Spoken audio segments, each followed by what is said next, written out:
In 2011, the Arab Spring gave birth to one of the largest modern movements in Middle Eastern history.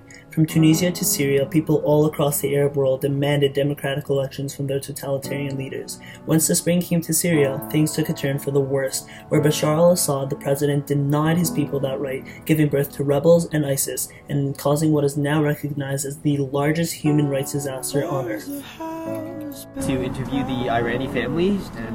We specifically brought up a point to interview an immigrant family who are doing well off in the country to kind of prove and state our point that refugees and immigrants are not actually drains on the tax base, but rather a surplus. As in 2014, a study showed that refugees and immigrants brought in more than $282 billion more in tax than what they received in benefits. So it kind of just proves our point, and right now we're going to actually go interview them.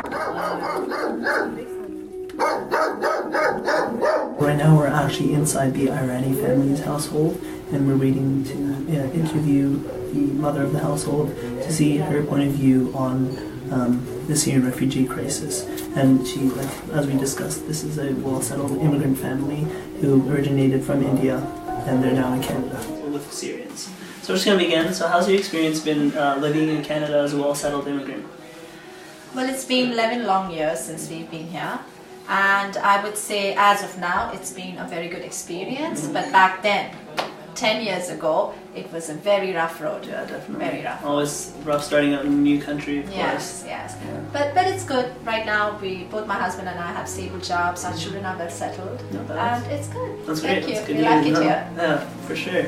And just a little bit of a personal backdrop on you. Where did you come from, and how long ago was it? You said 10 years?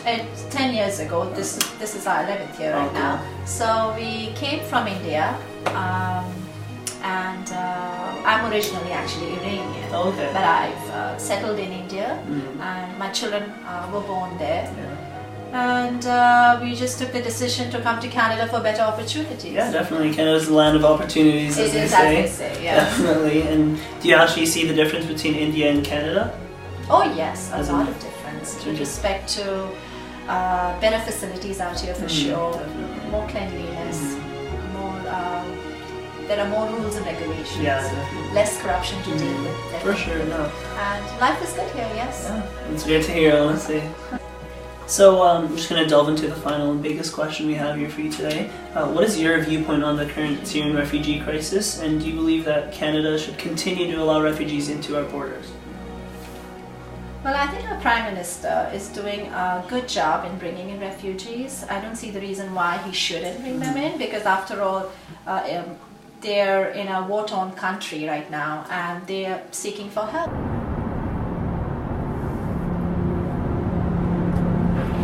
Salut. Oh, salut, ça va? Comment ça va? Merci, ça va très bien, marrant.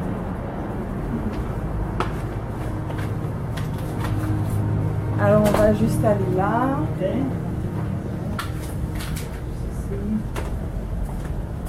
À ce point. C'est une très belle maison. Ah, merci. Oui. Donc je suis là à la maison de Nesrine.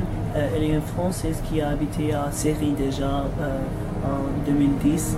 Maintenant elle habite à Toronto. Je vais poser des questions, elle va répondre et on manège comme ça. Merci.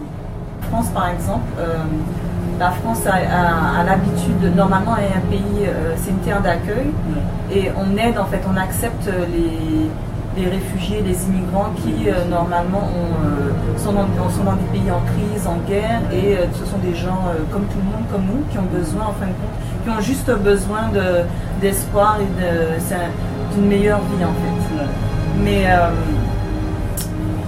maintenant, je pense qu'il faut faire attention, dans le sens où le problème c'est que c'est bien d'accepter tout le monde et de vouloir aider la terre entière, de vouloir aider les Syriens, mais il faut juste faire attention, je pense, il faudrait screen. Oui, bien sûr, non.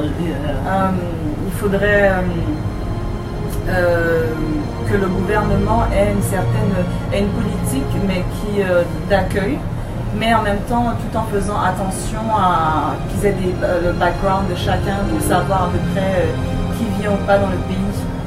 Je veux dire, les familles, toutes les familles, ce sont des gens, je veux dire, des travailleurs, ils veulent une vie meilleure pour leurs enfants, donc en fait, il Ça, c'est une très très bonne chose, mais le problème, c'est que parfois, Bien sûr, il y a quelqu'un qui... dans la masse de tous les gens bien, il y a des mauvaises pommes en fait, et c'est ces gens-là dont il faut se méfier. Mais le problème, c'est qu'avec un tel montant, enfin a wide range of people like this. Bien sûr, tu sais, quand les attentats à Paris, Exactement. c'est la même chose que ça. Voilà. Il y a beaucoup, il y a des Algériens en France, il y a des Marocains. Il y a des Algériens, il y a des Marocains, il y a des Turcs. So we're here at the office of the Liberals in Pickering. We're going to speak to Hasib Hassan, who is Jennifer O'Connell's representative, who she is the Liberal representative of the entire Durham region. Yo, my boy. How are you, buddy? Look good. How are you? How are you? Steve, how are you today? Good, how are you? I'm good, thank you, buddy. Thanks for seeing us. No problem. So we're just going to begin with a couple of questions. I want to get right to the point of it. What is the Liberal viewpoint on Syrian refugees right now?